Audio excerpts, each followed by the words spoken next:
Hello everyone. तो इस video में हम डिस्कस करने वाले हैं प्रैक्टिस पेपर 10।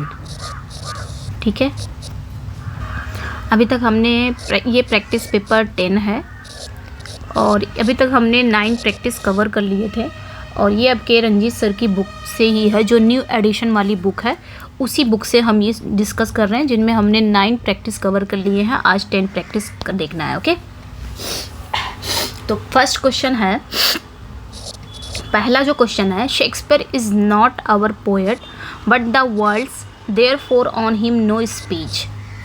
किसने कहा है? हु सेड, किसने कहा है Shakespeare is not our poet but the world's therefore on him no speech.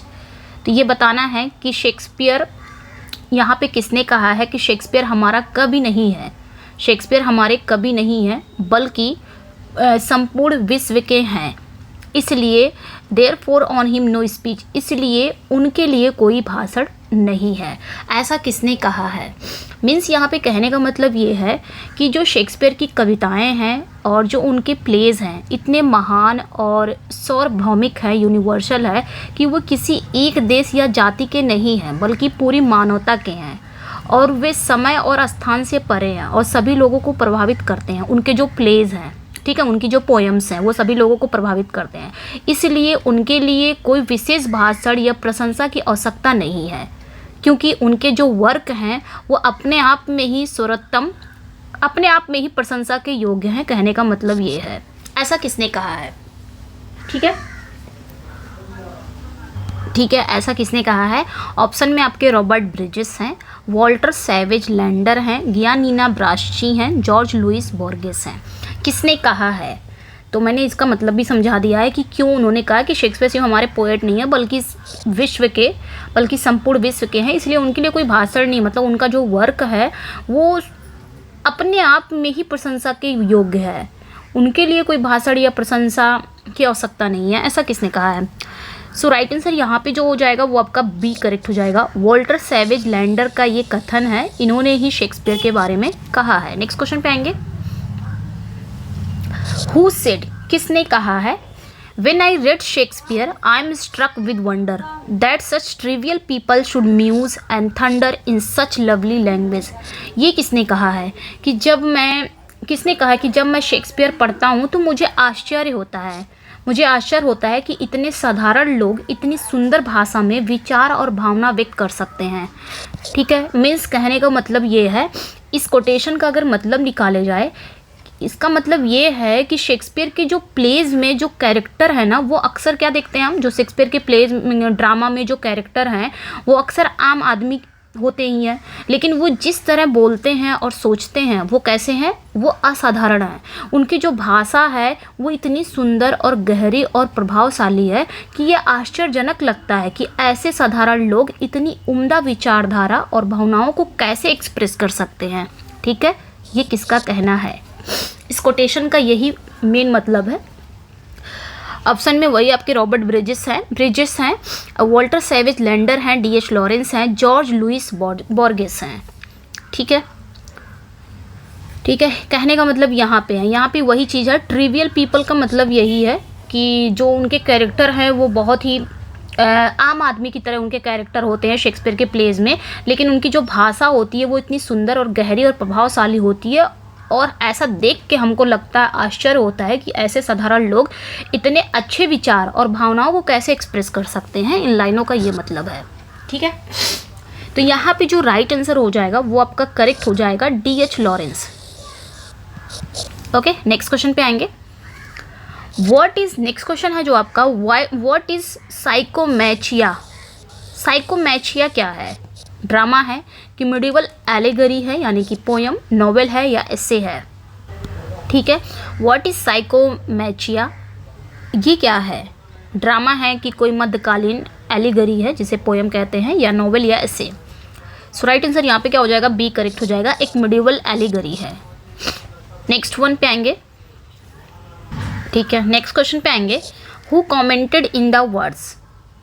तो किसने इन शब्दों में टिप्पणी की है कि some of Shakespeare's plays I have never read, मतलब शेक्सपियर के कुछ प्लेज हैं मैंने कभी नहीं पढ़े हैं। while others I have gone over perhaps as frequently as any unprofessional reader। जबकि जो अन्य को मैंने शायद किसी अनप्रोफेशनल रीडर की तरह बार बार पढ़ा है। ठीक है, मतलब यहाँ पे क्या कहा जा रहा है कि शेक्सपियर के कुछ प्लेज हैं जो मैंने कभी नहीं पढ़े हैं, लेकिन अन्य को मैंने शायद किसी गैर पेशेवर रीडर की तरह बार बार पढ़ा है। Among the latter are Lear, Richard third, Henry eight, Hamlet and specially Macbeth.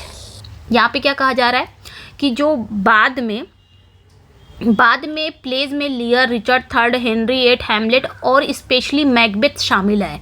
I think nothing equals Macbeth. मुझे लगता है कि मैकबेथ के बराबर कुछ भी नहीं है। इन्होंने सब पढ़ा, ठीक है, यहाँ पे जितना भी बताया गया है, Lear, Richard third, Henry eight, Hamlet सब पढ़ा, लेकिन स्पेशली मैकबेथ को इन्होंने यहाँ पे स्पेशली विशेष कर दिया है। मैकबेथ भी पढ़ा इन्होंने।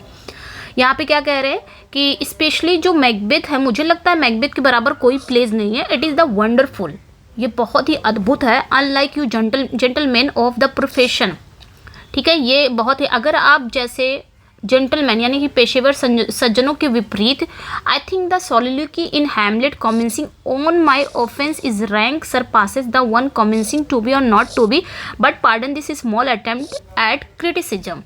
तो यहाँ पे कहा क्या जा रहा है कि इन्होंने, मतलब ये इसके राइटर, मतलब किसने कहा है, आप लोग यहाँ पे देख सकते हैं ये किसने कहा है। ठीक है, रॉबर्ट ब्रिजेस है, वॉल्टर सेवेज लैंडर है, D.H. लॉरेंस है, अब्राहम लिंकन। अभी मैं समझा रही हूँ, बस आप लोग आंसर कीजिए तब तक।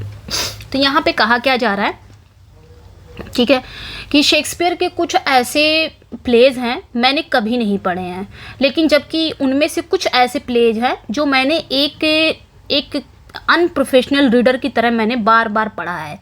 जैसे कि बाद के प्लेज में जैसे लियर हो गया, रिचर्ड थर्ड हो गया, हेनरी एट हो गया, हैमलेट हो गया, विशेष रूप से मैकबेथ भी शामिल है।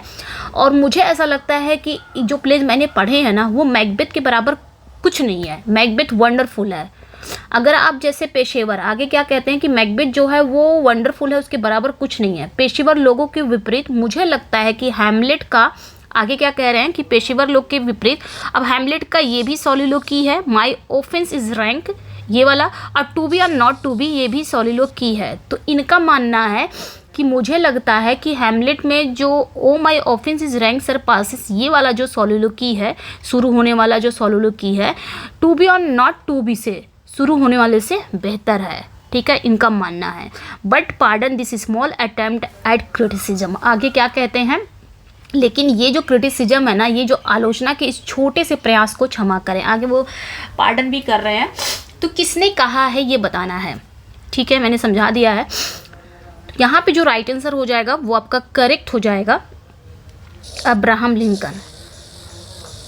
ठीक है, अब्राहम लिंकन का ही कहना है, इन्हीं का मानना है, लिंकन का ही मानना है कि शेक्सपियर के कुछ ऐसे प्लेज को मैंने बार बार पढ़ा है, स्पेशली मैकबेथ को, जिसे वो बहुत अद्भुत मानते हैं। ये क्वेश्चन आ भी सकता है, दूसरे टाइप का भी पूछा जा सकता है क्वेश्चन को। ठीक है, अद्भुत मानते हैं। उन्होंने ये भी कहा कि हैमलेट की जो ओ माई ऑफेंस इज रैंक वाले जो सॉलिलोक्वी है उसको पेशेवर की तुलना में अधिक पसंद करते हैं, जबकि to be or not to B को उतना नहीं पसंद करते हैं। ठीक है, इनका कहना है। नेक्स्ट क्वेश्चन पे आते हैं।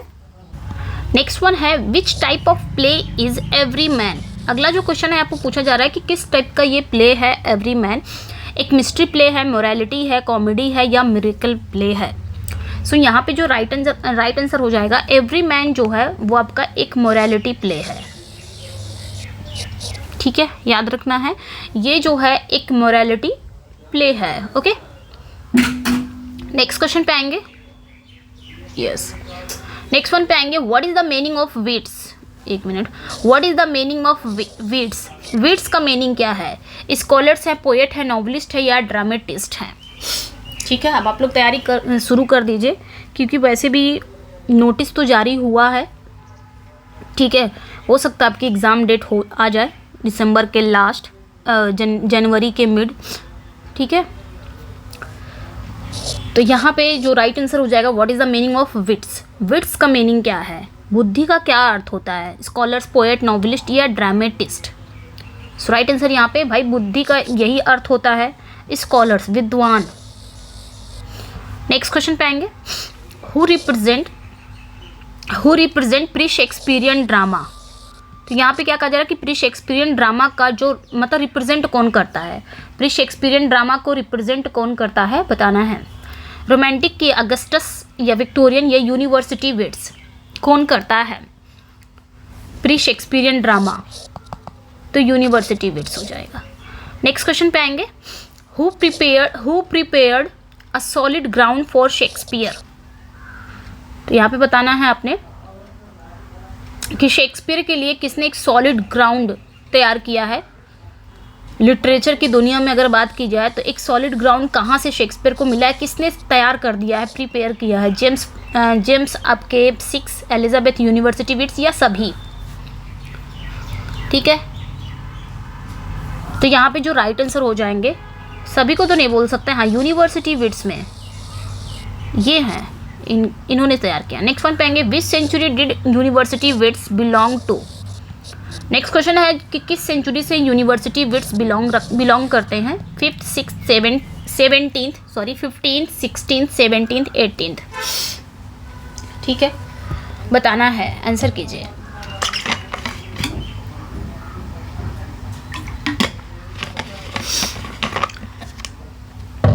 ओके तो यहाँ पे जो राइट आंसर हो जाएगा वो आपका 16th सेंचुरी से हो जाएगा ना, यूनिवर्सिटी विट्स। नेक्स्ट क्वेश्चन पे आएंगे, at which university did Christopher Marlowe receive his education.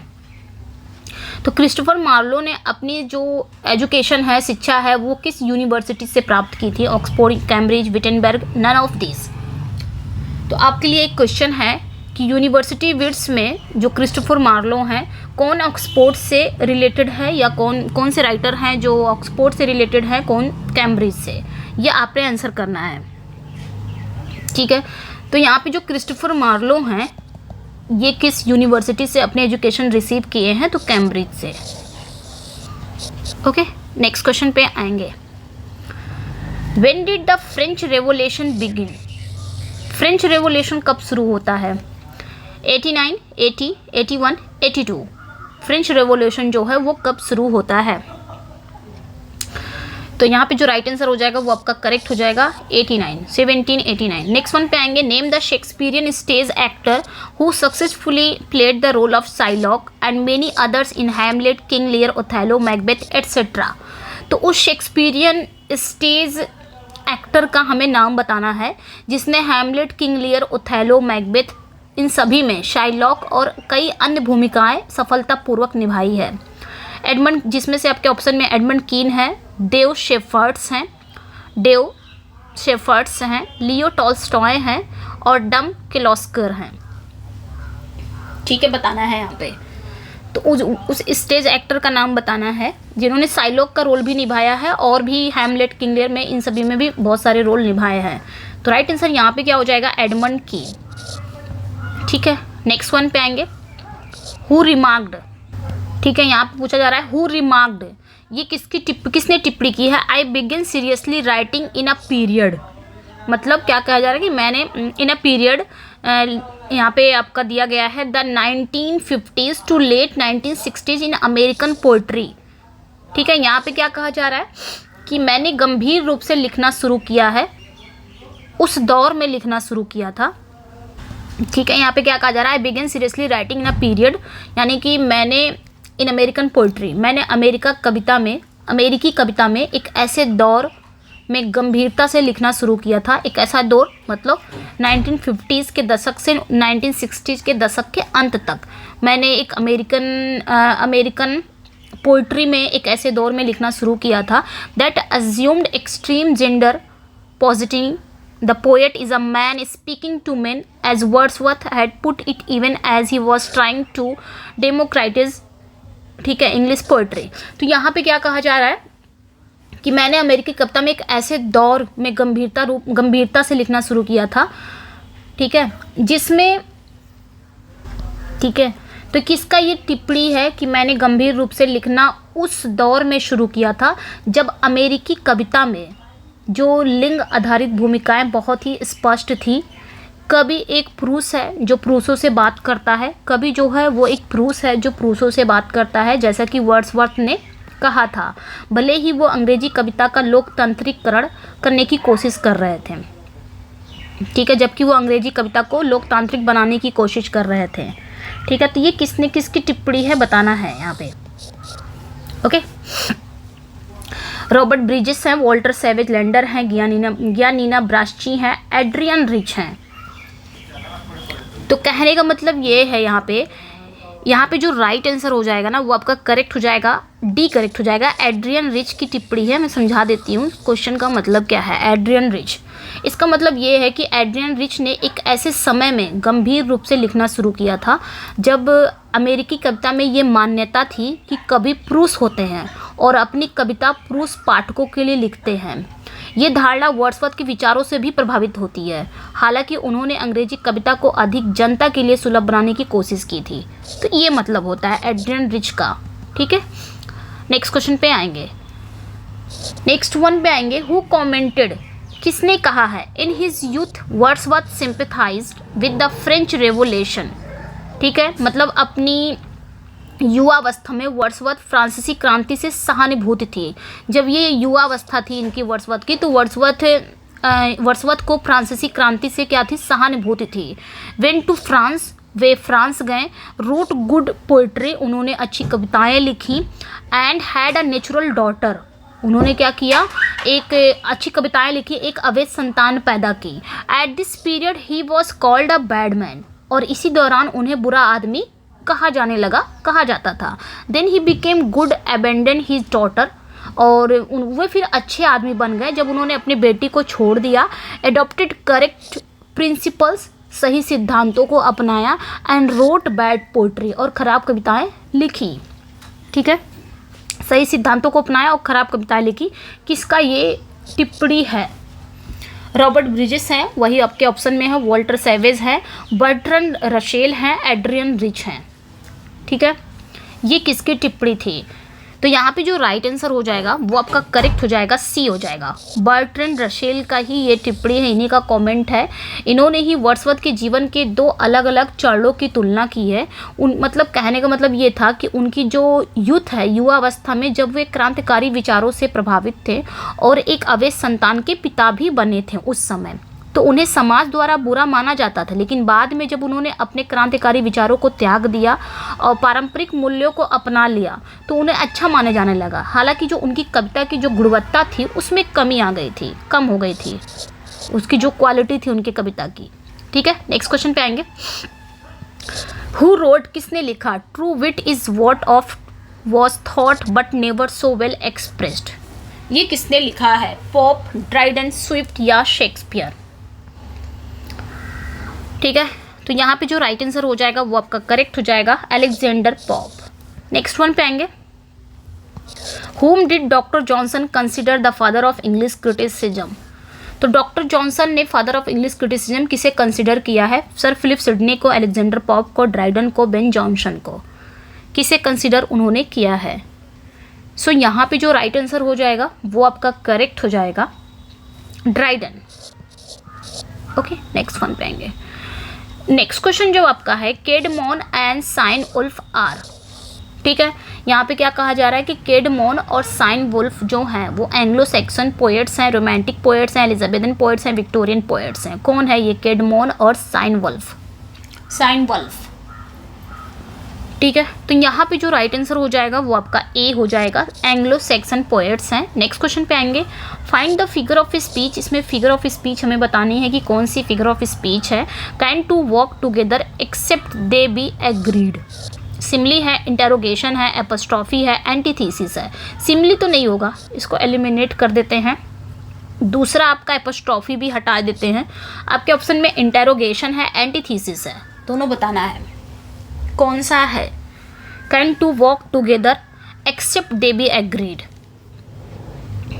ठीक है, तो यहाँ पे जो राइट आंसर हो जाएगा वो आपका, यहाँ पे देखिए कैन क्वेश्चन कर रहा है, इंटेरोगेट कर रहा है, तो बी करेक्ट हो जाएगा, ये इंटेरोगेशन है। नेक्स्ट क्वेश्चन पे आएंगे। हेस्टन स्लोली, ये कौन सी फिगर ऑफ स्पीच है? Hasten slowly. ठीक है, हेस्टन स्लोली।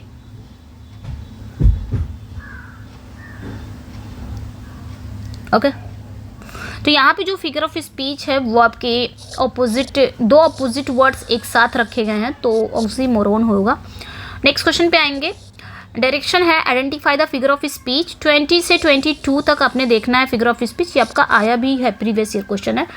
तो it was the best of time, it was the worst of time, कौन सी फिगर ऑफ स्पीच इसमें होगी? सिमिली, मेटाफर, एंटीथेसिस या ऑक्सीमोरोन, कौन सी फिगर ऑफ स्पीच इसमें होगी?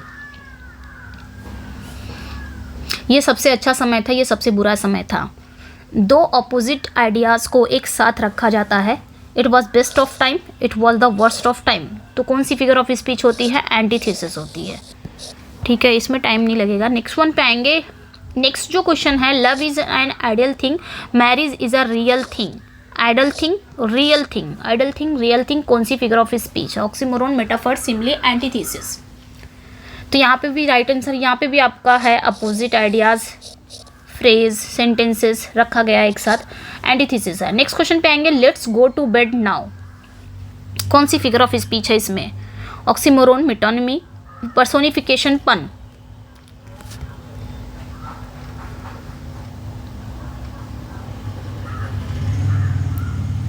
ठीक है, यहाँ पे राइट आंसर आपका मेटोनिमी हो जाएगा। नेक्स्ट क्वेश्चन पे आएंगे। Which of the following is not a title to a play written by William Shakespeare. तो इसमें से बताना है आपने कि निम्नलिखित में से कौन सा विलियम शेक्सपियर द्वारा लिखित प्ले का शीर्षक नहीं है, टाइटल नहीं है। हेनरी 6 इन्होंने लिखा है, बिल्कुल। हेनरी 8 भी इनका है, हेनरी 4 भी है, लेकिन हेनरी 7 नहीं है ना, सॉरी, हेनरी 7 इनका नहीं है। यहाँ पे डी करेक्ट हो जाएगा। ओके, नेक्स्ट वन पे आएंगे। Which of the following works of William Shakespeare is written in 6 line stanza and shows decided sign of immaturity. तो विलियम शेक्सपियर की निम्नलिखित में कौन सी वो 6 लाइन स्टैंजा वाली कविता है जिसमें साइन ऑफ इमेच्योरिटी यानी कि अपरिपक्वता के स्पष्ट संकेत दिखाई देते हैं? अब यहीं पे समझ में आ गया होगा 6 लाइन स्टैंजा। पैसिनेट पिलग्रिम है, रेप ऑफ लुक्रीज है, वेनस एंड एडोनिस, तो यहाँ पे सी करेक्ट हो जाएगा। Okay, next. Which of the following place depict middle class provincial life. तो इसका बताना है यहाँ पे कि निम्नलिखित में से कौन सा प्ले है जो मध्य वर्गीय प्रांतीय जीवन को दर्शाता है? कौन सा प्ले है जो मध्य वर्गीय प्रांतीय जीवन को दर्शाता है? The Merry Wives of Windsor, Midsummer Night Dream, Antony and Cleopatra, Winter's Tale, कौन सा ये प्ले है? सो राइट आंसर यहाँ पे क्या हो जाएगा आपका?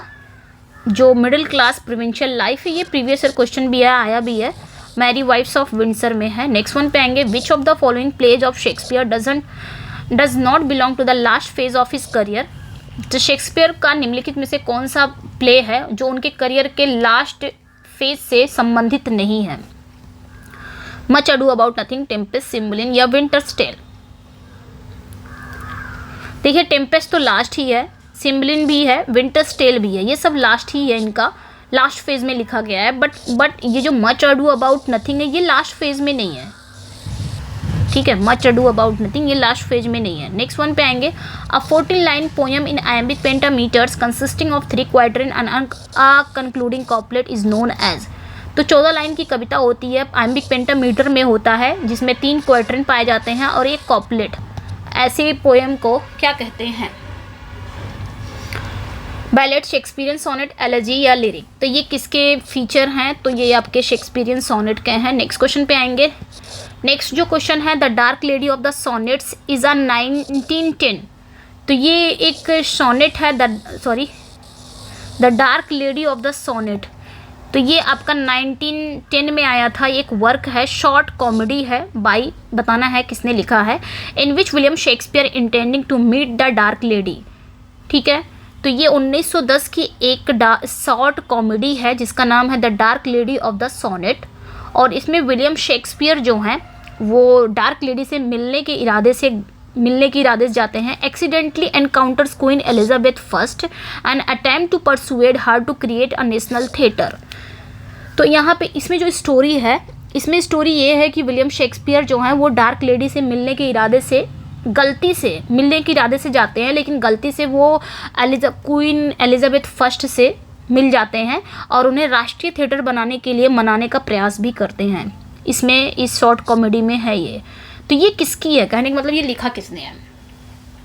जेबी Shaw, Dryden, Alexander Pope, doctor Samuel Johnson, किसने लिखा है?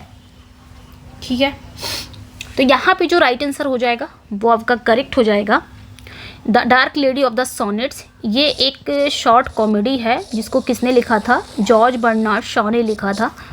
ठीक है, नेक्स्ट क्वेश्चन पे आएंगे। अगला जो क्वेश्चन है आपका, who states in Shakespeare sonnets the problem solved. ठीक है, the problem solved, sonnet 153 and 154 are not unsuitably placed as a kind of coda to the dark lady sonnet to which they relate। तो L रोसे, Nicholas रो, जेसी ransom, आगे आपने बताना है जेसी पावेस। ठीक है, यहाँ पे क्या कहा जा रहा है इसको भी समझ लेते हैं। किसका ये स्टेटमेंट है बताना है कि किसका स्टेटमेंट है कि सोनेट 153 और 54 को डार्क लेडी सोनेट्स की एक तरह के कोडा के रूप में रखा गया है जिनसे वे संबंधित हैं। ठीक है, बताना है। तो यहाँ पे जो राइट आंसर हो जाएगा आपका एल रोसे, ये एल रोसे का ही कथन है। अब मैं समझा रही हूँ यहाँ पे कहा क्या जा रहा है। एल रोसे ने कहा है कि शेक्सपियर का जो सोनेट है 153 और 154, इसको डार्क लेडी सोनेट्स के एक तरह के कोडा के रूप में रखा गया जिनसे वो संबंधित है। मतलब ये है कि ये दोनों सोनेट्स जो हैं 153 154, ये दोनों जो सोनेट्स हैं ये डार्क लेडी सोनेट्स की थीम और भावनाओं को पूरा करते हैं। वे इस कविता के संग्रह के अंत में एक तरह से निष्कर्ष या संकल्प का काम करते हैं। समझ में आ गया होगा इनका कहने का मतलब ये है। मतलब हमने क्या पढ़ा है कि 28 सोनेट को डार्क लेडी को किया गया है ना, 152 तक किया गया है डार्क लेडी को, लेकिन 153 154 ऐसा लव क्यूपिड को कहा जाता है कि लव क्यूपिड। लेकिन इनका कहना है, एल रोसे का कहना है कि ये दोनों सोनेट जो हैं ये डार्क लेडी तो यहाँ पे ख़त्म होता है 152 तक। अब यहाँ पे 153 से 154 ये क्या है, एक निष्कर्ष है डार्क लेडी के बारे में ही। डार्क लेडी के सोनेट्स की थीम और भावनाओं को ये पूरा करते हैं और एक समझ लीजिए कि एक कलेक्शन है, निष्कर्ष है, संकल्प का काम करते हैं। ये एल रोसे का कहना है। ठीक है, नेक्स्ट क्वेश्चन पे आएंगे। Who wrote that no poet can ask more of posterity than to be greatly honoured by the great and Johnson preface, sorry ये ऐसा है इन ब्रैकेट है ये preface, about Shakespeare are great honour. इसका बताना है किसने लिखा है। ठीक है, किसने लिखा है बताना है। किसने लिखा है कि कोई भी कवि अपने भावी पीढ़ी से महान लोगों द्वारा सम्मानित किए जाने से अधिक की अपेक्षा नहीं कर सकता। और जॉनसन का जो प्रीफेस में शेक्सपियर के बारे में जो शब्द है वो महान सम्मान है। ऐसा किसने लिखा है, अभी इसको भी समझते हैं। ठीक है, आंसर कीजिए।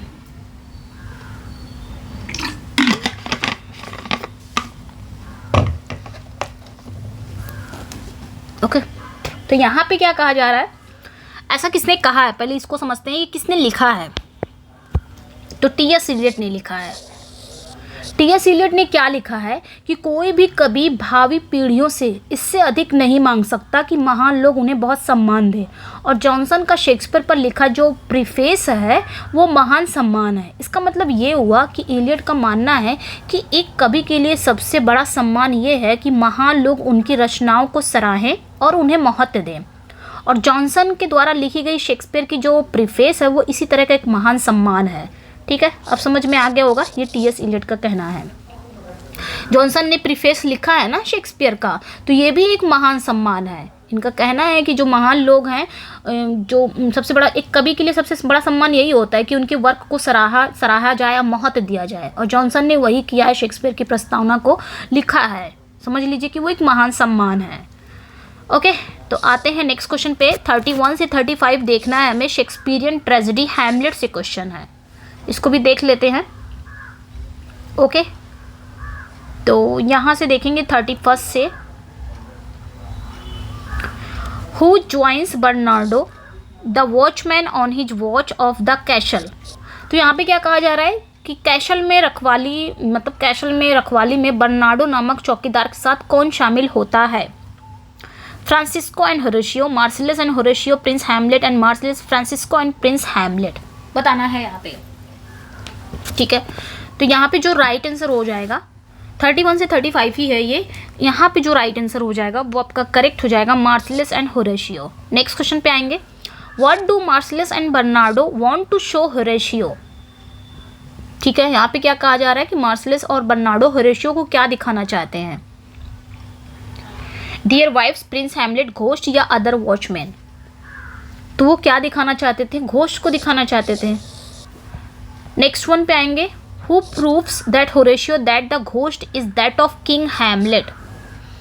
तो यहाँ पे बताना है होरेशियो क्या साबित करता है कि भूत किसका है, किंग हैमलेट का है, क्या साबित करता है। His accent, his resemblance to Prince Hamlet, his armour, his story. कैसे शामिल मतलब कैसे बताता है, क्या कैसे वो शामिल मतलब प्रूफ्स करता है कि किंग हैमलेट का ही भूत है। तो यहाँ पे राइट आंसर जो हो जाएगा हिज आर्मर। ठीक है, नेक्स्ट वन पे आएंगे, how does Horatio explain the appearance of king Hamlet ghost. Next जो क्वेश्चन है वो आपका होरेशियो जो है वो किंग हैमलेट के घोस्ट को यानी कि उनके भूत को प्रकट होने की व्याख्या कैसे करता है। तो यहाँ पे he says it's a warning sign, he says it's a sign of peace, he claims it's a sign of king's wishes for his son, he calls it a sign of a cult. तो यहाँ पे जो right answer हो जाएगा वो आपका ए correct हो जाएगा, he says it's a warning sign. Next one पे आएंगे, हु इज 14 ब्रास। 14 ब्रास कौन है, डेनमार्क का राजकुमार है या डेनमार्क का राजा है, नॉर्वे का राजा है कि नॉर्वे का राजकुमार है। ठीक है, तो यहाँ पे जो राइट आंसर हो जाएगा प्रिंस ऑफ नॉर्वे है। नेक्स्ट वन पे आएंगे, emotions recollected in tranquillity, the profound philosophy of Wordsworth was rejected by. ये क्वेश्चन आया भी है, पीजीटी 2003 में आया है। यहाँ पे क्या कहा जा रहा है कि इमोशन रिकलेक्टेड इन ट्रैंक्विलिटी, ये जो है ये वर्ड्सवर्थ के गहन दर्शन को कौन रिजेक्ट करता है, किसके द्वारा रिजेक्ट किया जाता है वर्ड्सवर्थ के गहन दर्शन को। विलियम हैजलिट के द्वारा, टी.एस. इलियट के द्वारा, एजरा पाउंड की, रोलैंड बार्थ्स किसके द्वारा, बार्थिश। तो यहाँ पे जो राइट आंसर हो जाएगा वो आपका करेक्ट हो जाएगा, किसके द्वारा रिजेक्ट किया जाता है वर्ड्सवर्थ के गहन दर्शन को, टी.एस. इलियट के द्वारा।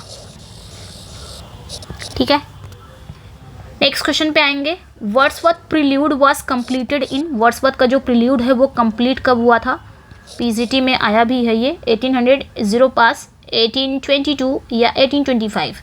तो वर्ड्सवर्थ का जो प्रील्यूड है वो कंप्लीट कब होता है। राइट आंसर यहाँ पे 1805, 1805 में ये कंप्लीट हो जाता है, 1850 में पब्लिश होता है। In which year did Wordsworth add his preface to Lyrical Ballads. तो वर्ड्सवर्थ ने प्रीफेस को लिरिकल बैलेड्स में कब ऐड किया था, 1798, 1800, 1802, 1803। उन्होंने लिरिकल बैलेड्स में प्रीफेस को कब ऐड किया था, किस साल ऐड किया था बताना है। तो 1798 में तो लिरिकल बैलेड्स पब्लिश हुआ था, 1800 में प्रीफेस को ऐड किया गया था। ठीक है, नेक्स्ट क्वेश्चन पे आएंगे, the title of Wordsworth first poetical volume is. तो वर्ड्सवर्थ का फर्स्ट पोएटिकल वॉल्यूम का टाइटल क्या है बताना है। ओके, तो क्या है यहाँ पे बताना है। तो यहाँ पे जो राइट आंसर हो जाएगा वो आपका करेक्ट हो जाएगा, डिस्क्रिप्टिव स्केचेस। नेक्स्ट क्वेश्चन पे आएंगे, Lucy poems by Wordsworth refer to. तो जो लूसी पोएम है वो वर्ड्सवर्थ रेफर टू क्या है, his early poems, group of 5 lyric by him, poems by Wordsworth to collaboration with Coleridge या ह्यूमरस पोएम। तो लूसी पोएम्स जो है ये ग्रुप ऑफ लिरिक पोएम्स है जो उनके द्वारा लिखी गई है, group of 5 lyrics. Next question पे आएंगे, Paradise lost was published in 1667 in London, who was it's publisher. तो पैराडाइज लॉस्ट तो 1667 में हुआ है, लंदन में हुआ है, बट इसके पब्लिशर कौन है ये बताना है। सैमुअल सिमंस है ऑप्शन में आपके, सैमुअल सिमंस है, आंड्रे सिमंस है, डटन एंड्रूएज है, लॉरेंस स्टर्न है। ठीक है, तो यहाँ पे जो राइट आंसर हो जाएगा वो आपका करेक्ट हो जाएगा, इसके पब्लिशर सैमुअल सिमंस हैं। ओके, नेक्स्ट वन पे आएंगे, who wrote that Paradise Lost show off Milton's peculiar power to astonish, and that Milton seems to have been well acquainted with his own genius and to know what it was that nature had bestowed upon him more bountifully than upon others, the power of displaying the vast, illuminating the splendid, enforcing the awful, darkening the gloomy, and the aggravating the dreadful. किसने लिखा है? इतना लंबा चौड़ा बताना है यहाँ पे, किसने लिखा है? ठीक है, तो यहाँ पे क्या कहा जा रहा है इसको समझ लेते हैं, थोड़ा सा हिंदी में भी समझ लेते हैं। किसने कहा है कि मिल्टन की जो विस्मयकारी शक्ति वो क्या है? अद्वितीय है। यानी कि मिल्टन अपने स्वयं के प्रतिभा से अच्छी तरह से परिचित थे। वे जानते थे कि जो नेचर है ना, नेचर ने उन्हें दूसरों की तुलना में अधिक उदारतापूर्वक क्या दिया था। तो यहाँ पे बताना है विशाल को प्रदर्शित करना, शानदार को रोशन करना, भयानक को लागू करना, उदास को अंधकारमय बनाने और भयानक को बढ़ाने की शक्ति। ठीक है, किसने लिखा है बताना है। तो यहाँ पे जो राइट आंसर हो जाएगा, मतलब यहाँ पे कहा जा रहा है कि किसने लिखा है कि पैराडाइज लॉस्ट जो है वो चकित करने की अनोखी शक्ति को दर्शाता है। इनका जो वर्क है पैराडाइज लॉस्ट वो आश्चर्य करने की शक्ति को दर्शाता है। और मिल्टन अपनी प्रतिभा से भली भांति परिचित थे और जानते थे कि नेचर ने उन्हें दूसरों की तुलना में क्या अधिक प्रचुरता से प्रदान किया है। जैसे कि विशालता को उन्होंने प्रदर्शित करने की शक्ति, भव्यता को प्रकाशित करने की शक्ति, भयावहता को लागू करने की शक्ति, अंधकार को काला करने की शक्ति, ये सारी चीज़ें किसने कही है। तो यहाँ पे जो राइट आंसर हो जाएगा वो आपका करेक्ट हो जाएगा, सैमुअल जॉनसन ने लिखा है ये। ठीक है, इनका ही कहना था, इसका ये अर्थ है, जॉनसन का कहना ये था कि मिल्टन की जो कविता है, कविता की विशिष्ट शक्ति की प्रशंसा उन्होंने की है। मिल्टन की कविता की जो विशिष्ट शक्ति है उसकी प्रशंसा की है। उन्होंने कहा है कि मिल्टन अपने प्रतिभा के बारे में बहुत जागरूक थे और उन्होंने अपनी कविताओं में विशाल, भव्य, भयानक और अंधकारमय दृश्यों को बहुत ही प्रभावशाली ढंग से पोर्ट्रे किया है। ठीक है, ये सैमुअल जॉनसन का कहना है। नेक्स्ट वन पे आएंगे, Paradise Lost is among other things a poem about civil war. Satan raises impious war in heaven by leading a third of the angels in revolt against God who said. किसने कहा है? Doctor Johnson है, John Leonard है, Coleridge हैं, Wordsworth हैं। मतलब कहने यहाँ पे इसकी हिंदी अगर देखा जाए तो किसने कहा है कि जो पैराडाइज लॉस्ट है वो अन्य चीज़ों के अलावा एक गृह युद्ध के बारे में एक कविता है, अन्य चीज़ों के अलावा एक सिविल वार के बारे में एक कविता है। जैसे कि सैटर्न क्या करता है, हेवन में अधर्म युद्ध छेड़ता है। ठीक है, हेवन में क्या कर देता है, एक इम्पायस युद्ध को छेड़ देता है और 1/3 एंजल्स को गॉड के खिलाफ विद्रोह करने के लिए प्रेरित करता है। ऐसा किसने कहा है? हु सेड, किसने कहा है? ठीक है, तो राइट आंसर यहाँ पे आपका हो जाएगा जॉन लियोनार्ड का कहना है ये। अब इनका मतलब क्या हुआ? इनका मतलब ये है कि लियोनार्ड ने क्या कहा है कि पैराडाइज लॉस्ट को केवल एक धार्मिक कविता के रूप में नहीं बल्कि एक राजनीतिक कविता के रूप में भी देखा है लियोनार्ड ने। ठीक है, उन्होंने कहा है कि कविता में स्वर्ग में होने वाला जो युद्ध है वो पृथ्वी पर होने वाले गृह युद्ध का प्रतीक है और सैटर्न एक क्रांतिकारी नेता की तरह है जो तीसरे हिस्से को भी विद्रोह के लिए प्रेरित करता है। ठीक है, ये इसका मतलब ये हुआ। नेक्स्ट क्वेश्चन पे आएंगे। नेक्स्ट जो क्वेश्चन है आपका, he interpreted Paradise Lost as a genuine Christian morality tale and argue that there was no contradiction in Milton's position in the poem since Milton believed that God was his natural superior and the Charles Stuart was not. Who was he? किसने interpret किया है? C.S. Lewis, F.R. Lewis, Dowden, W.J. Long. काफ़ी बड़ा है question, आप खुद ही देख सकते हैं, काफ़ी बड़ा क्वेश्चन है। फिर भी मैंने इसको समझाने की पूरी कोशिश की है कि आप लोगों को समझ में आए। ठीक है, इसका एक्चुअल मीनिंग मैंने समझाने की कोशिश की है कि इसका एक्चुअल मीनिंग है क्या। ठीक है, तो यहाँ पे बताना है। ठीक है, तो यहाँ पे बताना है तो किसने इंटरप्रेट किया है, किसने व्याख्या दी है कि जो पैराडाइज लॉस्ट है वो एक जेन्युइन, एक वास्तविक ईसाई नैतिकता की कहानी के रूप में है, और तर्क दिया है और आर्ग्यू किया है कि कविता में मिल्टन की स्थिति में कोई विरोधाभास नहीं है, क्योंकि मिल्टन का जो मानना था कि गॉड उनके प्राकृतिक श्रेष्ठ हैं, एक नेचुरल सुपीरियर थे, और चार्ल्स स्टुअर्ट जो थे वो नहीं थे। हु वॉज ही, ऐसा किसने इंटरप्रेट किया है बताना है। ठीक है, तो यहाँ पे जो राइट आंसर हो जाएगा वो आपका करेक्ट हो जाएगा ए, C.S. लेविस। C.S. लेविस का ही ये कहना है। इसका मतलब ये हुआ कि लेविस ने मिल्टन की कविता को एक ईसाई नैतिक शिक्षा के रूप में समझा है। उन्होंने कहा है कि मिल्टन ने गॉड को सर्वोच्च शक्ति माना है और राजा चार्ल्स स्टुअर्ट जो हैं उनको नहीं माना है। इसलिए कविता में मिल्टन की राजनीतिक विचारधारा और ईसाई विश्वास में कोई विरोधाभास नहीं है। ओके, नेक्स्ट वन पे आएंगे।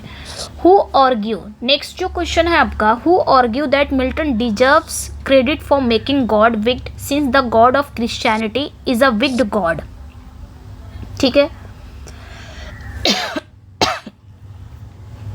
ठीक है, यहाँ पे बताना है किसने आर्ग्यू दिया है, किसने तर्क दिया है कि Milton deserve credit for making God wicked. Milton ने ईश्वर को दुष्ट बनाने का श्रेय मिल्टन को जाता है, क्योंकि ईसाई धर्म का ईश्वर जो है वो कैसा है, विक्ड गॉड है। किसने कहा, William Empson, F.R. Lewis, I.A. Richards, P.B. Shelley. तो यहाँ पे जो राइट आंसर हो जाएगा वो आपका करेक्ट हो जाएगा, विलियम एम्सन। नेक्स्ट वन पे आएंगे। It is not enough to love people because they are good to you or because in some way or other you are going to get something by it. We have to love because we love loving. ये लाइनें कहाँ से ली गई हैं बताना है। The man of demon, bit of love, silver box, fraternity. ये गोल्सवर्दी के प्लेस की लाइन है, बताना है कहाँ से ली गई हैं। ठीक है, कहने का मतलब है कि ये एनफ नहीं है कि हम लोगों से इसलिए प्यार करें क्योंकि वह हमारे प्रति अच्छे हैं, या क्योंकि क्योंकि हमें उनसे कुछ मिलने वाला है। हमें प्यार इसलिए करना चाहिए क्योंकि हमें प्यार करना अच्छा लगता है। मतलब ये ज़रूरी नहीं है कि हम लोगों से इसलिए प्यार करें क्योंकि वो हमारे प्रति अच्छे हैं, ऐसा ज़रूरी नहीं है, या क्योंकि हमें उनसे कुछ मिलने वाला तभी हम लोगों से प्यार करें। प्यार इसलिए भी करो क्योंकि हमें प्यार करना अच्छा लगता है। ये लाइनें कहाँ पे आती हैं? प्यार की बात हो रही है, नहीं भी समझ में आ रहा है तो अ बिट ऑफ लव की ही लाइनें हैं। ठीक है, ओके, नेक्स्ट वन पे आएंगे। Only love makes fruitful the soul, love beyond measure, beyond death, it nearly kills but one wouldn't have been without it. अब ज़रूरी नहीं है, यहाँ पे लव की बात हुई है तो ये तो हो गया बिट ऑफ लव की। अब यहाँ पे भी लव की बात हो रहा है तो ज़रूरी नहीं है कि ये भी लव का ही हो। इसमें देखिए एक चीज़ है बियॉन्ड करके आ रहा है, तो ज़रूरी हो सकता है कि बियॉन्ड से भी हो सकती है लाइनें। The above lines are taken from, ये लाइनें कहाँ से ली गई हैं? बियॉन्ड है, बिट ऑफ लव है, सिल्वर बॉक्स है, फ्रेटर्निटी है। ये दोनों को मैं कट कर दे रही हूँ, दोनों में से बताइए कौन सा होगा। 47 पे आ गए हम लोग। ठीक है, यहाँ पे बताना है। कहने का मतलब यहाँ पे ये है कि जो केवल प्रेम ही आत्मा को फलदायी बनाता है, और प्रेम जो है वो बियॉन्ड है, मृत से परे है, ये लगभग मार डालता है लेकिन इसके बिना कोई रह भी नहीं सकता। कहने का मतलब ये है कि प्रेम की जो इंटेंसिटी होती है, तीव्रता होती है, जो महत्व को वो रेखांकित कर रहे हैं। इसमें कहा गया है कि प्रेम वह शक्ति है जो आत्मा को समृद्ध और सार्थक बनाती है। ये प्रेम का एक गहरा और परिवर्तनकारी प्रभाव है। ठीक है, तो यहाँ पे जो प्रेम की बात हो रही है तो जरूरी नहीं कि प्रेम हो, बियॉन्ड की भी बात हुई है, तो यहाँ पे बियॉन्ड की लाइन है, ये ध्यान रखना है। ओके, यस, बियॉन्ड की ही लाइन है। नेक्स्ट वन पे आएंगे। नेक्स्ट वन है, I can not explain, there are things that I can't make clear because you are wilfully blind to all that I believe in. ये लाइनें कहाँ से ली गई हैं? Beyond, a bit of love, a bit o love, the silver box, saints progress. ठीक है, ये लाइनें कहाँ से ली गई हैं? मतलब मैं समझा नहीं सकता कि there are thing that I can't make clear, कि कुछ चीज़ें जिन्हें मैं स्पष्ट नहीं कर सकता। Because you are wilfully blind to all that I believe in, क्योंकि आप जानबूझकर उन सभी चीज़ों के प्रति अंधे हैं जिन पर मैं विश्वास करता हूँ। अर्थात कहने का मतलब ये है कि एक ऐसी स्थिति, ये जो सेंटेंस है ना, ये एक ऐसी स्थिति का वर्णन करता है जहाँ एक व्यक्ति दूसरे व्यक्ति को समझाने की कोशिश कर रहा है, लेकिन जो दूसरा व्यक्ति है वो समझने के लिए तैयार नहीं है। और ये अक्सर तब होता है जब दो लोगों के बीच विश्वास, मूल्य या दृष्टिकोण में बहुत अंतर होता है, उनके आउटलुक में बहुत अंतर होता है, तब जाके ऐसी चीज़ें होती हैं। ठीक है, मतलब यहाँ बोलने वाला व्यक्ति महसूस कर रहा है, दूसरा व्यक्ति जानबूझकर उन चीज़ों को अनदेखा कर रहा है। ओके, तो ये बताना है ये कहाँ की लाइनें हैं, ये बताना है। तो सेंस प्रोग्रेस की लाइन है, ये भी आपके गोल्स वर्दी से ही रिलेटेड है। नेक्स्ट वन पे आएंगे। नेक्स्ट जो क्वेश्चन है, why does sir Toby want to keep sir Andrew Aguecheek around. मतलब सर टॉबी सर एंड्रयू को क्यों अपने पास आसपास ही रखना चाहते हैं, ताकि पैसे खर्च करने के लिए या सुरक्षा के लिए या हर किसी को प्रभावित करने के लिए या मुसीबत खड़ी करने के लिए। सो राइट आंसर यहाँ पे क्या हो जाएगा, पैसे खर्च करने के लिए, to spend his money. Okay, next one पे आएंगे। What does Sir Toby encourage Sir Andrew Aguichick to do with Cesario? मतलब सर टॉबी ने सर एंड्रयू एगेचिक को सिजेरियो के साथ क्या करने के लिए प्रोत्साहित किया था, उसे बाहर निकालो, डुअल करने के लिए, कि उससे दोस्ती करो, कि उसके पैसे चुरा लो, क्या करने के लिए प्रोत्साहित किया था, इंकरेज किया था। सो राइट आंसर डुअल करने के लिए इंकरेज किया था। नेक्स्ट क्वेश्चन पे आएंगे। वाई इज एंटोनियो अनसेफ इन इलेरिया। इलेरिया में जो एंटोनियो है वो असुरक्षित क्यों है, अनसेफ क्यों है? क्योंकि ओलिविया उसकी दुश्मन है, कि सेबेस्टियन खतरनाक है, कि वहाँ भूकंप आना एक आम बात है, या फिर ऑर्शिनो ही उसका दुश्मन है। ठीक है, मैं हिंदी में बता दे रही हूँ। तो यहाँ पे राइट आंसर डी हो जाएगा, Orsino is his enemy. What does Olivia think Malvolio can help her with. इसका क्या होगा बताना। ओलिविया को क्या लगता है कि माल्विलियो मदद कर सकता है, उसके साथ माल्विलियो मदद कर सकता है हर स्ट्रैटेजी, स्टेट, इन्वेस्टमेंट या आउटफिट।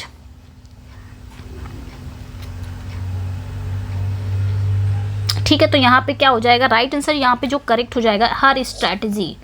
नेक्स्ट वन पे आएंगे। What do sir Toby, Fabian and Maria pretend to believe about Malvolio after Olivia sees him. ठीक है, तो यहाँ पे जो क्वेश्चन था ना, what does Olivia think Malvolio can help her with, मतलब ओलिविया क्या सोचती है कि माल्विलियो उसकी किस प्रकार मदद कर सकता है, तो हर स्ट्रैटेजी हो जाएगा। ठीक है, कि उसकी स्ट्रैटेजी में वो मदद कर सकता है। नेक्स्ट क्वेश्चन है। What do sir Toby, Fabian and Maria pretend to believe about Malvolio after Olivia sees him. इसका बताना है। ठीक है, यानी कि ओलिविया द्वारा माल्विलियो को देखने के बाद सर टॉबी, फैबियन, मारिया उसके बारे में क्या विश्वास करने का दिखावा करते हैं। That he is mad, that he is possessed, that he loves Olivia, that he is dying. तो यहाँ पे जो राइट आंसर हो जाएगा बी हो जाएगा। नेक्स्ट क्वेश्चन पे आएंगे। Where do the servants and sir Toby lock Malvolio. ठीक है, नेक्स्ट जो क्वेश्चन है आपने बताना है यहाँ पे, जो सर्वेंट्स हैं और जो सर टॉबी हैं वो माल्विलियो को कहाँ बंद करते हैं। Out on the balcony, in the kitchen, in the dungeons. Dungeons मतलब होता है काल कोठरी, इन द डार्क रूम, कहाँ बंद करते हैं। ठीक है, अंधेरे कमरे में बंद करते हैं ना। काल कोठरी यहाँ पे नहीं करेक्ट होगा, यहाँ पे डी करेक्ट हो जाएगा, अंधेरे कमरे में। नेक्स्ट वन पे आएंगे। What new love token does Olivia give Cesario. तो ओलिविया ने जो न्यू लव टोकन है, ओलिविया ने सिजेरियो को कौन सा वो न्यू लव टोकन दिया, लॉकेट, रिंग, बुक या लॉक ऑफ हेयर। सो यहाँ पे जो राइट आंसर हो जाएगा लॉकेट। नेक्स्ट वन पे आएंगे। What does Antonio, what does Antonio say he will do to sir Andrew Aguecheek on Cesario's behalf. ठीक है, यहाँ पे क्या कहा जा रहा है कि एंटोनियो एंड्रियो को, ठीक है, तो यहाँ पे क्या करें, एंटोनियो ने क्या कहा कि वो सिजेरियो की ओर से सर एंड्रयू एगेचिक के साथ क्या करेगा, डिबेट करेगा, फाइट करेगा या रेस करेगा या मैरी करेगा। तो यहाँ पे जो राइट आंसर हो जाएगा वो आपका बी हो जाएगा, फाइट हिम। ठीक है, नेक्स्ट क्वेश्चन पे आएंगे। नेक्स्ट जो क्वेश्चन है आपका, व्हाट डज फेस्टे, ठीक है, spot near Olivia's house and try to persuade to return to the house. Feste और ओलिविया वापस, मतलब फेस्टे जो है, ठीक है, तो यहाँ पे क्या कहा जा रहा है, who does Feste spot near Olivia's house, यानी कि फेस्टे ओलिविया के घर के पास किसे देखता है, and try to persuade to return to the house, और उसे घर वापस आने के लिए मनाने की कोशिश भी करता है। किसे देखता है, सिजेरियो, सेबेस्टियन, माल्विलियो या ऑर्सिनो। तो सेबेस्टियन को देखता है। नेक्स्ट क्वेश्चन पे आते हैं हम। What does Sebastian do when sir Andrew Aguecheek attacks him. तो यहाँ पे क्या कहा जा रहा है, कि जब सर एंड्रयू एगुचिक ने सेबेस्टियन पर हमला किया तो उसने क्या किया? सरेंडर कर दिया, कि नथिंग, कुछ नहीं किया, कि बीट्स हिम, उसे ही पीट दिया, कि रन अवे, भाग गया, रन्स अवे। तो यहाँ पे जो राइट आंसर हो जाएगा बीट्स हिम। नेक्स्ट वन पे आएंगे। What is the occupation of sir Topas? The figure Feste dresses up as in order to torment Malvolio. Sir Topas का ऑक्यूपेशन क्या है जिसे फेस्टे मॉलविलियो को परेशान करने के लिए तैयार करता है? प्रिस्ट है, पुलिसमैन है, प्लेराइट है, या नाइट है? ठीक है, क्या है? तो यहाँ पे जो राइट आंसर हो जाएगा वो आपका करेक्ट हो जाएगा, प्रिस्ट है। एंड नेक्स्ट वन पे आएंगे। What does Malvolio beg from Feste while in the dark room? Malvolio Feste से क्या मांगता है जब वो अंधेरे कमरे में होता है? New clothes, entertainment, paper, ink and light, proof in his sanity. क्या मांगता है? तो यहाँ पे जो राइट आंसर हो जाएगा वो आपका सी करेक्ट हो जाएगा। नेक्स्ट वन पे आएंगे। How does Sebastian feel while Olivia is showering him what affection and gifts? ठीक है, बताना है यहाँ पे कि जब ओलिविया सेबेस्टियन पर स्नेह और उपहारों की वर्षा कर रही है तो उसे कैसा फील होता है? Stress, angry and rebellious, relaxed and board, कि डैश्ड बट हैप्पी? तो डैश होता है, वो आश्चर्यचकित हो जाता है कि ये लड़की मुझसे इतना प्यार से क्यों बात कर रही है, प्यार क्यों कर रही है, लेकिन हैप्पी भी रहता है। ठीक है, नेक्स्ट वन पे आएंगे। Who does Antonio mistake for his friend Sebastian? तो एंटोनियो किसे अपना दोस्त समझ लेता है गलती से? ऑर्सिनो, फेबियन, सिजेरियो, या इलेरियन लॉ ऑफिसर्स? तो यहाँ पे जो राइट आंसर हो जाएगा वो आपका करेक्ट हो जाएगा, सिजेरियो को। When Orsino threatens to kill her, Cesario for betraying him, what does Viola say? ठीक है, जब ऑर्सिनो उसे यानी कि सिजेरियो को जान से मारने की धमकी देता है तो उसे धोखा देने के लिए वियोला क्या कहती है? That he loves Orsino, that he curses him, she tells the truth, she says nothing. तो that she loves Orsino। ठीक है, नेक्स्ट वन पे आएंगे।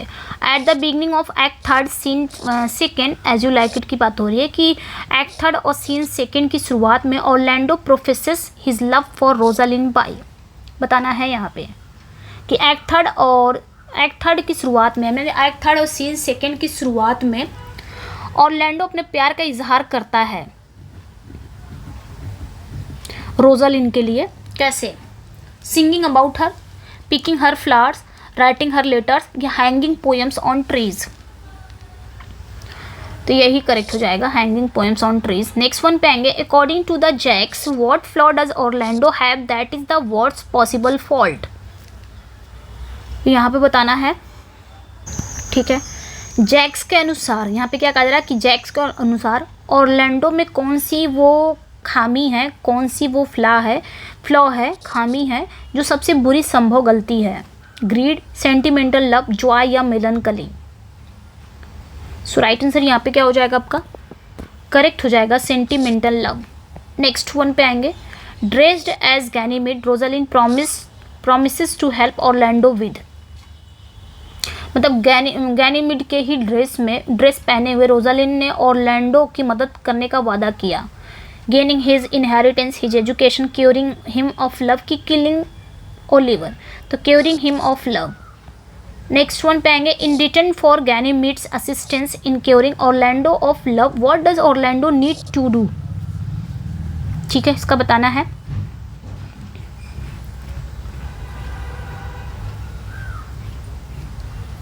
यहाँ पे क्या कहा जा रहा है कि ऑर्लैंडो को प्यार से मुक्त करने में गैनीमेड की सहायता के बदले में ऑर्लैंडो को क्या करना होगा?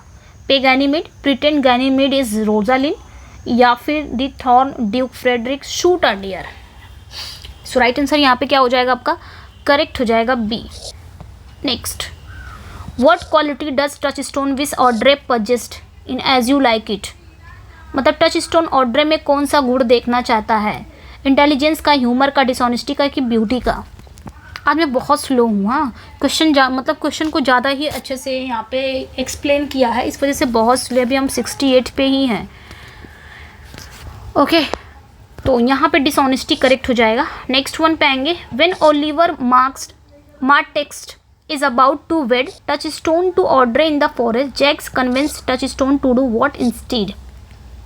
ठीक है, जब ओलिवर मार्टिस्ट जंगल में टचस्टोन की शादी ऑड्रे से कराने वाला होता है तो जैक्स टचस्टोन को क्या करने के लिए मना लेता है? लीव ऑड्रे, कि मैरी देम इन चर्च, कि मैरी रोजालिन, कि रिटर्न टू कोर्ट? क्या करने के लिए मनाता है? Marry them in a church. ठीक है, एंड नेक्स्ट वन पे आएंगे। After Orlando fails to show up, Rosalind compares Orlando's hair to the hair which religious figure as you like it में। मतलब यहाँ पे क्या कहा जा रहा है कि ऑरलैंडो के ना आने पर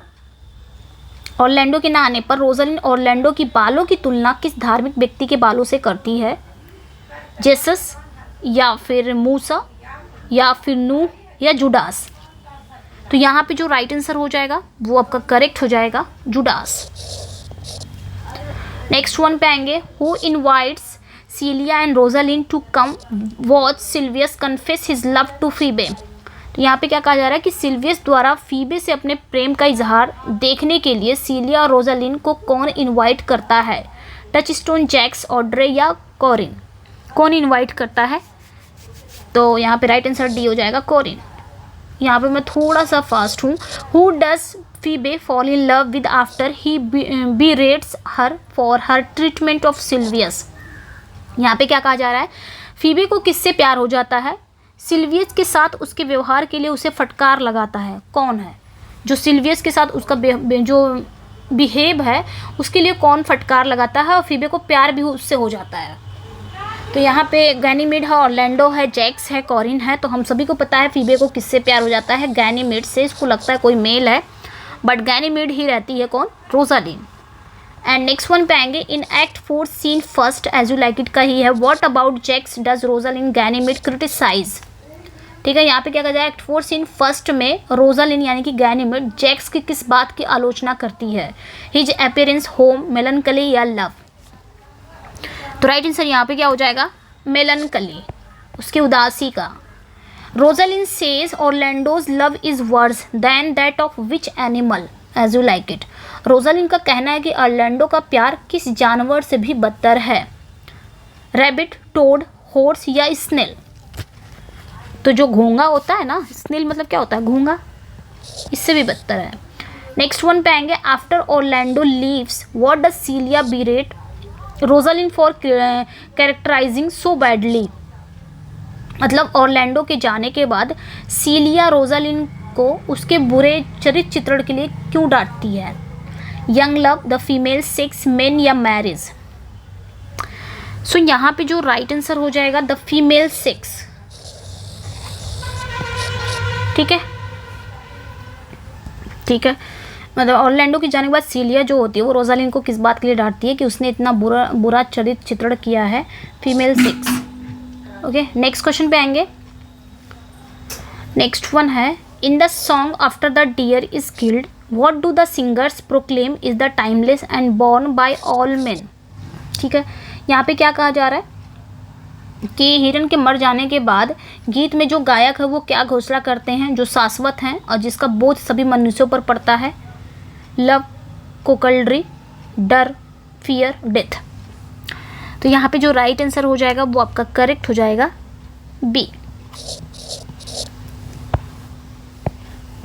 नेक्स्ट वन पे आएगा। According to Rosalind what has never caused a man to die in the entire history of the world?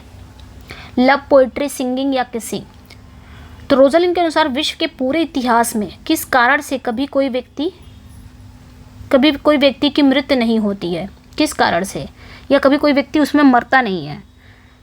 किस में? लव, पोइट्री, सिंगिंग या किसिंग? तो यहाँ पे जो राइट आंसर हो जाएगा वो आपका ए हो जाएगा। रोजालिन ही कहती है ना कि प्यार में कोई व्यक्ति मरता नहीं है। Who is the author of the letter that Silvius delivers to Ganymede as you like it में? एज यू लाइक इट में सिल्वियस द्वारा गैनीमेड को दिए गए पत्र का लेखक कौन है? Phoebe, Orlando, duke, senior duke, Frederick? तो सिल्वियस को एक लेटर दिया जाता है कि जाके तुम गैनीमेड को दे दो। तो वो लेटर लिखने वाला कौन है बताना है।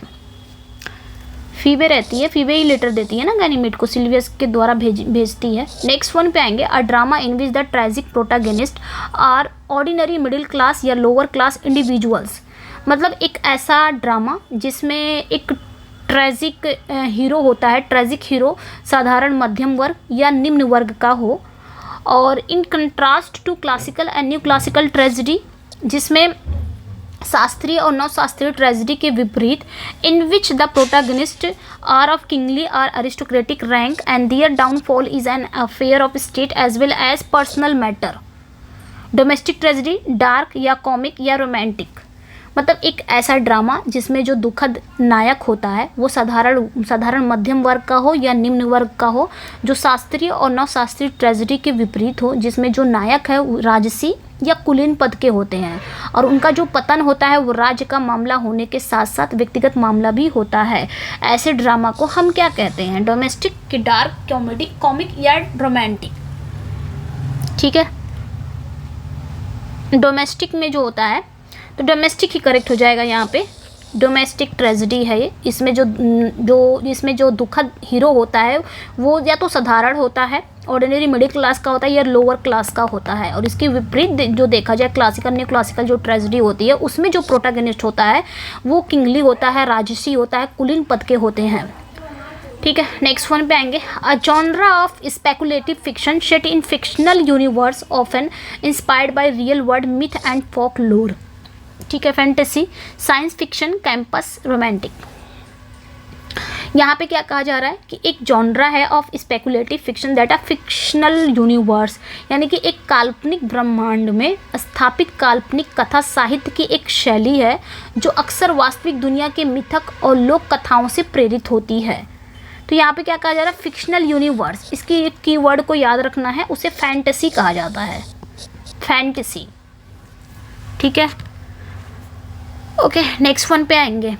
The four P's by John Heywood is जो 4 पीज है एक बेहतरीन वर्क है किसका? जॉन हेवुड का। ये क्या है? कॉमर्शियल प्ले है, इंटरल्यूड है, मिस्ट्री प्ले है, मिरेकल प्ले है। जॉन पीस क्या है? जॉन पीस, सॉरी 4 पीस, 4 ये जॉन हेवुड का ही है। ये क्या है? ये एक इंटरल्यूड है। आपने बताना है ये 4 पीस में कौन कौन सा टाइटल बताना है। ठीक है, कौन कौन से वर्क हैं टाइटल बताना है। नेक्स्ट वन पे आएंगे। The plays usually representing biblical subject developed from plays represented in Latin by churchman या फिर church premises are depicted such subject as the creation, Adam and Eve and murder of Abel and last judgement. तो ये जो play है ये आमतौर पर Bible के विषयों को दर्शाते हैं। इसमें जो सब्जेक्ट होता है वो बाइबिलिकल सब्जेक्ट होते हैं, आप लोग को समझ में आ ही गया होगा, और जो चर्च परिसर में या चर्च के लोगों द्वारा लैटिन में प्रस्तुत किए जाते हैं, परफॉर्म किए जाते हैं, प्ले में विकसित होते हैं। और इसमें जो सृष्टि है, एडम और ईव, एबेल की हत्या का अंतिम निर्णय जैसे विषयों को दर्शाया गया है। ऐसे प्ले को हम क्या कहते हैं? मिस्ट्री, मोरालिटी, मिरेकल या इंटरल्यूड। अगर आप लोग को समझे तो बाइबिल का सब्जेक्ट तो समझ में आ रहा है। ठीक है, तो यहाँ पे जो राइट आंसर हो जाएगा वो आपका करेक्ट हो जाएगा, मिस्ट्री प्लेज। ऐसे प्लेज को हम क्या कहते हैं? मिस्ट्री प्लेज कहते हैं। Mysterious plays deal with the subject taken from. जो मिस्टीरियस प्लेज होते हैं, यहाँ पे बताना है, जो मिस्टीरियस प्लेज होते हैं वो निम्नलिखित विषयों से संबंधित होते हैं। कौन से विषय से संबंधित होते हैं? इंडियन स्क्रिप्चर से, कि लैटिन चर्च के रेनेसा इशू की बाइबल। तो बाइबल अभी हमने पढ़ा ना, बाइबल का सब्जेक्ट होता है मिस्टीरियस प्लेज में, मिस्ट्री प्लेज में। Miracle plays dealt with. Miracle plays किससे संबंधित होते हैं? इसमें मतलब ये जो प्लेज होते हैं इसमें किस पर लिखे जाते हैं, किस पर होते हैं ये? Lives of saint and martyrs, ordinary people, कि वैग्रेंट, कि डेमन्स। तो संतों के जीवन के बारे में दिखाया जाता है। यहाँ पे संतों और शहीदों के जीवन के बारे में दिखाया जाता है मिरेकल प्लेज में, और मिस्ट्री प्लेज में बाइबिलिकल। नेक्स्ट वन पे आएंगे। This dramas were popular during the middle age. ये जो प्ले था, ये जो ड्रामा था, ये मिडिल एज के दौरान बहुत ही पॉपुलर था। And acted with in a near the church and relating stories from the Bible end of the saints. और ये चर्च के भीतर या उसके आसपास ये परफॉर्म किए जाते थे इस ड्रामा को, ठीक है। The dialogue was frequently chanted to simple monophonic melodies, और इसके जो डायलॉग हुआ करते थे वो अक्सर बहुत ही सरल होते थे, मोनोफोनिक धुनों पर गाए जाते थे। Music was also use in the form of incidental dance, और इसमें जो संगीत का उपयोग किया गया था वो आकस्मिक नृत्य और जुलूस के धुनों के रूप में भी किया जाता था। तो आगे बताना है, दिस प्लेज वर कॉल्ड, ये नाटक को कहा जाता है कॉमेडी, ट्रेजेडी, इंटरल्यूड या लिटर्जी प्ले। तो डी करेक्ट हो जाएगा। काफ़ी बड़े बड़े क्वेश्चन थे। Meter also spelled metre, meter को हम ऐसे भी स्पेल्ड कर सकते हैं पोइट्री में। ये क्या रेफर करते हैं? Rhythmic pattern of poetic line, number of inches in a poetic line, number of lines in a stanza, या none of these. Right answer यहाँ पे ए हो जाएगा, rhythmic pattern of the poetic line. एक poetic line में rhythmic जो pattern होता है उसे कहा जाता है। नेक्स्ट वन पे आएंगे, a line of 12 syllables with a middle caesura, जिसे a pause occurring after the 6 syllable, decasyllabic, hepta, penta या एलेक्जेंड्राइन। तो यहाँ पे क्या कहा जा रहा है कि एक मिडिल सेजुरा के साथ 12 syllable की एक लाइन होती है जिसमें छठे syllable के बाद आने वाला एक पॉज होता है, उसे हम क्या बोलेंगे? इसमें 12 syllable की लाइन होती है, उसे बोलते हैं एलेक्जेंड्राइन। नेक्स्ट वन पे आएंगे, a line consisting of 10 syllable, एक लाइन जिसमें 10 syllable से बनी हो उसे हम क्या बोलेंगे? डेका, हेप्टा, पेंटा। पेंटा तो 5 हो गया, डेका हो जाएगा यहाँ पे। 10 का जो होगा वो डेका सिलेबिक हो जाएगा, ए करेक्ट हो जाएगा, ठीक है। विच of the following phrases makes the wrong use of possessive case. यहाँ से ग्रामर का क्वेश्चन स्टार्ट है, तो बताना है, ठीक है। यहाँ पे पूछा गया है कि कौन सा फ्रेज है जहाँ पे पजेसिव केस रॉन्ग यूज हुआ है। For goodness sake, for conscience sake, for Jesus sake, Moses sake, Moses law.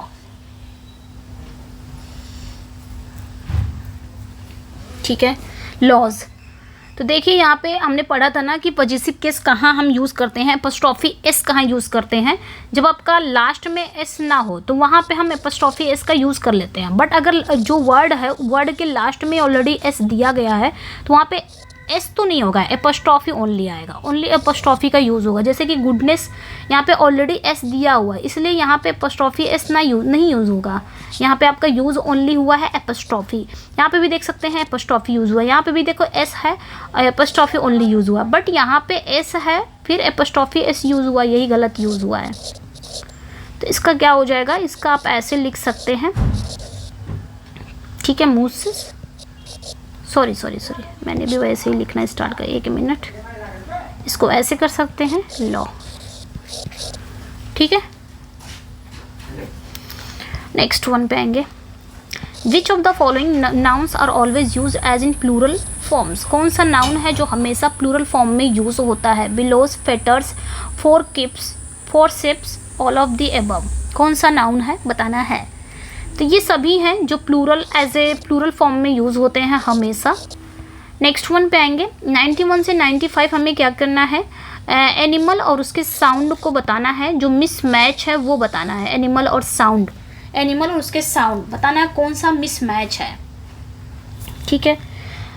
पहला देखेंगे एलिगेटर, एलिगेटर जिसको घड़ियाल बोलते हैं, इसका क्या है, बिलो, हिस, ठीक है, बिलो और हिस।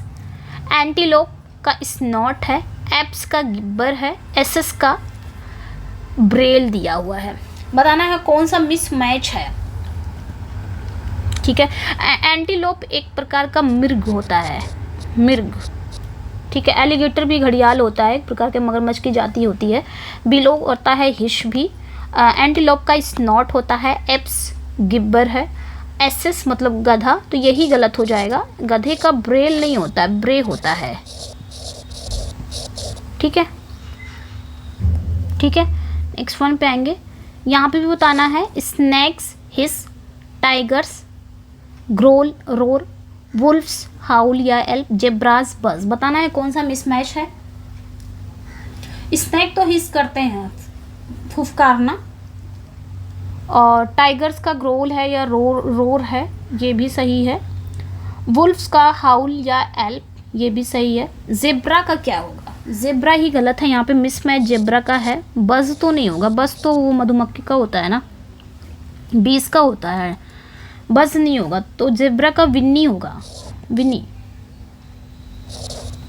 WHINNY, विनी, मतलब विनी मतलब ये होता है हिनहिनाना वगैरह।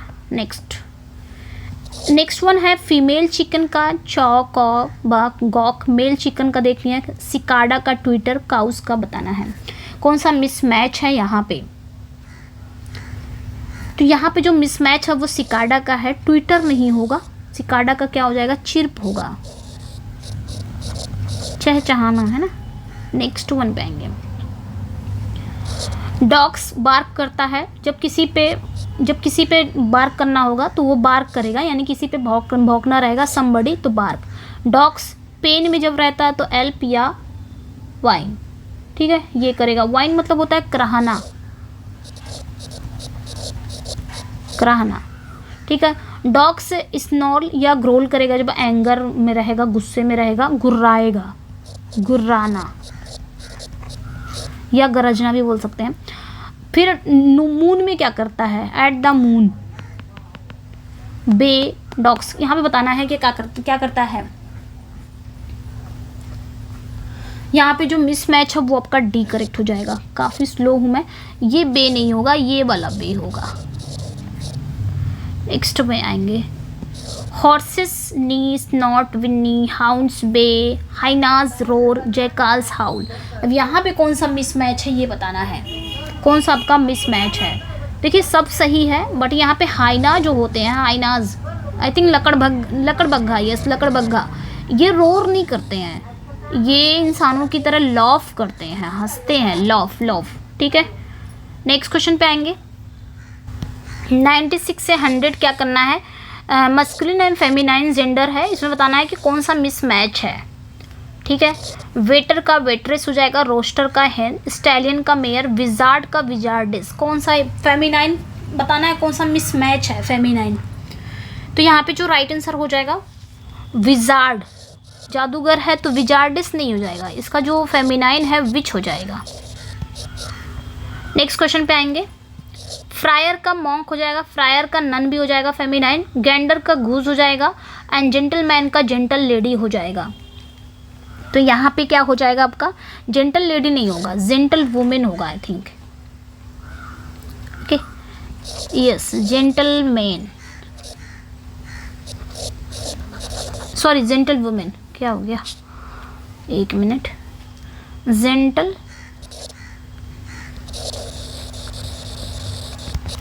नेक्स्ट पे आएंगे। मैन का वुमेन, नेफ्यू का नीस, पापा का मम्मा, सर का मैडम। मैडम तो यहाँ पे आपका, यहाँ पे मैडम गलत है, मैडम की स्पेलिंग MADDOM, मैडम, ठीक है।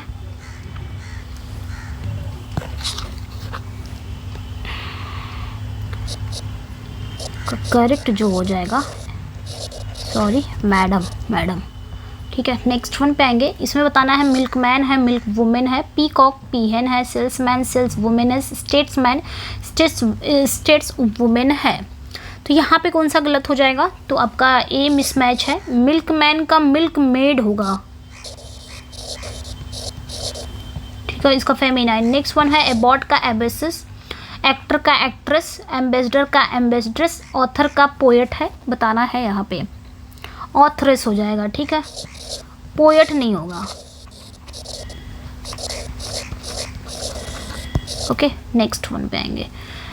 यहाँ पे बताना है कौन सा ट्रांसिटिव वर्ब है, ये बताना है कौन सा ट्रांसिटिव वर्ब है। He knows English very well, river is flowing fast, he dances very beautifully, my sister is going to be her training centre. तो ये आपका जो ट्रांसिटिव वर्ब है जिसको एक ऑब्जेक्ट की ज़रूरत पड़ती है, यही आपका करेक्ट हो जाएगा। एंड नेक्स्ट वन पे आएंगे। Which of the following sentence as a transitive verb, इसमें बताना है कौन सा ट्रांसिटिव वर्ब है। तो he speaks French very fluently, देखिए ये प्रीवियस ईयर है तो यहाँ पे बी करेक्ट हो जाएगा। नेक्स्ट वन पे आएंगे। I don't agree dash your proposal, ये भी आपका क्वेश्चन आया हुआ है। एग्री विद होता है पर्सन, एग्री टू होता है समथिंग, तो यहाँ पे टू हो जाएगा आपका क्योंकि यहाँ पे समथिंग में आ रहा है। We hear dash it dash our meeting, तो हियर्ड के साथ कौन सी प्रपोजिशन आती है? ऑफ आता है। तो ऑफ तो दो में, तीन में है, एक काट दो। तो यहाँ पे मीटिंग के दौरान होता है ना, मीटिंग के दौरान, तो यहाँ पे आपका सी करेक्ट हो जाएगा। ओके, नेक्स्ट वन पे आएंगे। Chased by the dog the thief ran dash the lawn across around over या थ्रू, तो अक्रॉस हो जाएगा, अक्रॉस द लॉन होता है। नेक्स्ट क्वेश्चन पे आएंगे। ही वैनिस्ड डैश द डार्कनेस, तो वैनिश अपने साथ जो लेता है वो इनटू लेता है, तो यहाँ पे इनटू करेक्ट हो जाएगा। नेक्स्ट वन पे आएंगे। C tune dash to the music programme, on into on to या विद होता है, तो ट्यून ऑन होता है। A man having no hair on the scalp, यहाँ पे बताना है एक आदमी जिसके सिर पर बाल नहीं हो उसे गाउडी नेक्ड होरी या बाल्ड, तो बाल्ड कहेंगे। गाउडी मतलब भड़कीला होता है। एंड नेक्स्ट वन पे आएंगे। One who is hard to please, जिसे खुश करना काफ़ी कठिन का काम है। एक्सेंट्रिक, एपिक्यूरियन, फेटल या फास्टिडियस, तो उसे क्या बोलेंगे? नकचड़ा, फास्टिडियस। नेक्स्ट वन पे आएंगे। द एक्ट और practice of walking in sleep, नींद में चलने की जो क्रिया है, जो अभ्यास है, उसे क्या बोलेंगे? सॉलिलोकी, सोमनम्ब्यूलिज्म, सैडिस्ट, फॉल्ट, उसे क्या बोलेंगे? सो राइट आंसर यहाँ पे क्या हो जाएगा आपका? सोमनम्ब्यूलिज्म। लॉन्गिंग, अब यहाँ पे क्या पूछा जा रहा है? यहाँ पे आई थिंक क्वेश्चन छूट गया है, यहाँ पे वन वर्ड आ गया है, ठीक है, वन वर्ड सब्स्टिट्यूट है ये। इसमें बताना है कौन सा मिसमैच है, ठीक है, कौन सा मिसमैच है ये बताना है। Longing for things that are past, I think ये छूट गया है, कोई बात नहीं, बताना है कौन सा इसमें मिसमैच है। Longing for things that are past, पुरानी बीती हुई चीज़ों की लालसा, उसे क्या बोलते हैं? Nostalgia. Loop of rope is called, यानी कि रस्सी के लूप को हम क्या कहते हैं? नूस कहते हैं, नूस। नूस मतलब होता है फंदा, ठीक है। Loss of memory, loud talk, speech या क्वेरल, ऊंची आवाज़ में बातचीत, भाषण या झगड़ा करना, हेरांगियो, हेरांगी, ये भी करेक्ट है, तो यहाँ पे आपका सी इनकरेक्ट हो जाएगा, ये मिसमैच है। लॉस ऑफ मेमोरी उसे क्या बोलते हैं? एमनेशिया बोलते हैं, एमनेशिया। नेक्स्ट वन पे आएंगे। लवर ऑफ मीट, कार्निवोर या non vegetarian, lover of human flesh, cannibal.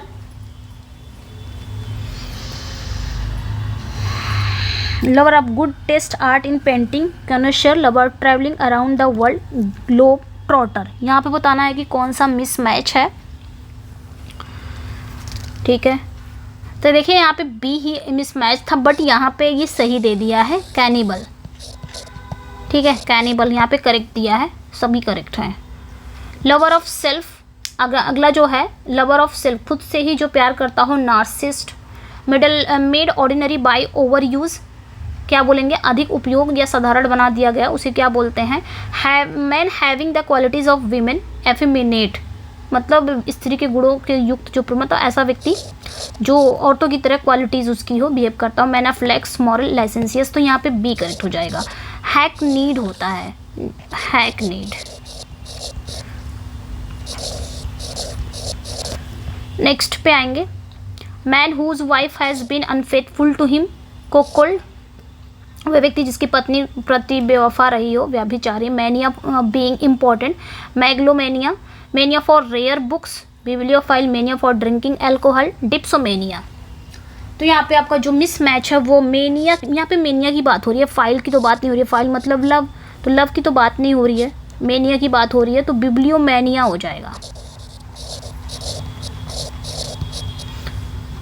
ठीक है। नेक्स्ट वन पे आएंगे। 123 से 125 फॉरेन एक्सप्रेशन वर्ड है, इसको भी देख लेते हैं।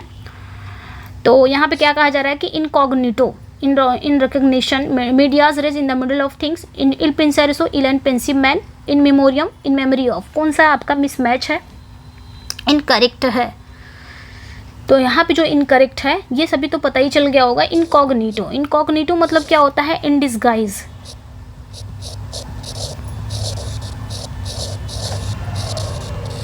ठीक है, इन डिस्गाइज। नेक्स्ट वन पे आएंगे।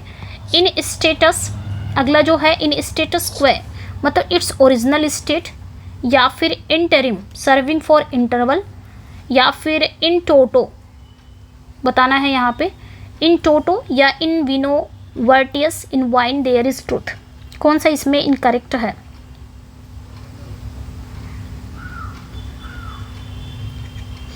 ये बीच में क्या आ गया है, इसको कट ही करते हैं। तो यहाँ पे आपका जो मिस मैच है, इनकरेक्ट है, वो इन टोटो है। इन टोटो मतलब क्या होता है, एक्सट्रीम पॉइंट नहीं होता है, एंटायरली होता है, ठीक है, एंटायरली। नेक्स्ट वन पे आएंगे। अगला जो है inter alia among other things, या ipso facto by the fact itself, या एल एलिग्रो मतलब चीयरफुल है, या mens sana in corpore sano मतलब एक dirty mind in a healthy body. क्या होगा, कौन सा आपका इनकरेक्ट है? तो डी करेक्ट हो जाएगा आपका। A dirty mind in a healthy body कैसे हो सकता है, एक हेल्दी माइंड है तब तो एक हेल्दी बॉडी है, तो यहाँ पे अ हेल्दी माइंड हो जाएगा।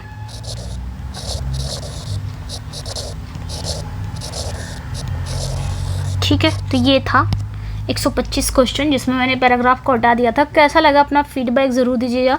आज मैंने क्वेश्चन को बहुत ही अच्छे तरीके से, काफ़ी लेंदी क्वेश्चन थे और समझाया भी है, तो कैसा लगा अपना फीडबैक ज़रूर दीजिएगा। इसका PDF चाहिए तो मेरे व्हाट्सअप एंड टेलीग्राम पे जुड़ जाइएगा, लिंक दिया गया है डिस्क्रिप्शन में, और तैयारी स्टार्ट कर दीजिए। एग्ज़ाम होगा, ज़रूर होगा, क्योंकि अभी देख सकते हैं चाहे वो ऑफिशियल नोटिस ना हो तो एग्ज़ाम तो होना ही होना है, कब होगा ही होगा। चाहे उसको हम जो सूचना आई है उसको सही माने चाहे गलत माने, एग्ज़ाम तो आपका होना ही होना है, चाहे दिसंबर में हो, चाहे जनवरी में हो, फरवरी, उसी बीच में हो जाएगा। तो तैयारी करते रहिए, ठीक है। चलिए फिर मिलते हैं नेक्स्ट वीडियो में। Thank you for watching, bye bye.